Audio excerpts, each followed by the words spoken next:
Who remembers that lovely man, Colin Pitchfork, who decided it would be a good idea to rape and murder two 15-year-old girls in the 1980s, and he got sent down for life in 1988? Well, he was released on parole, wasn't he, to a hostel which happened to be in the range of some schools and some nurseries, and everyone kicked off. Well, it didn't go too well for him now, did it?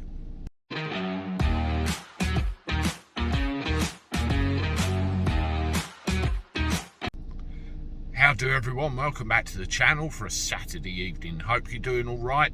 The channel certainly is. We're getting near 20,000 subscribers now, which is excellent. Hopefully we can hit that big 20,000 mark by Monday. If you haven't done so already, can you please subscribe to the channel? You can do that by hitting the button underneath this video, the notification bell as well. It's free to do, and it lets you know every time we upload something. And while you're at it, please give the video a like. Well, Colin Pitchfork, bit of a cock-up really. He goes to jail in 1988, and he goes to jail then for a simple reason. He's an evil man with evil intentions and evil plans. He murdered two innocent 15-year-old kids, schoolgirls, in the 1980s in the most horrific way possible. People like this should not ever see the light of day again. He was sentenced to life in prison for very good reason. Now, in my view, particularly in cases like this, life should mean life. Life should not mean life and then let out after so many years. He served 33 years in prison. I mean, that tells you something in itself. And he ended up for parole, and inevitably, with our crap softy justice system these days, he was let out on parole. Straight to a hostel in the range of nurseries and schools.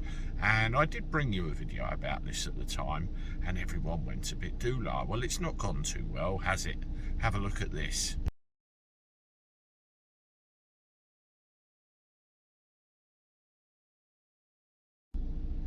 Yep, straight back in jail. Apparently his behaviour was growing very, very concerning.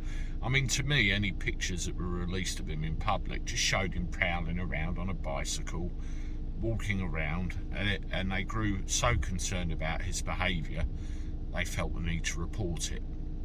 And his bail conditions, his parole conditions were so watertight apparently, he couldn't even fart in the wrong place without raising an eyebrow. And because of this, he's been taken back to prison. Now, apparently the way the parole works and everything else, he may not even see another parole hearing for months and months and months and months.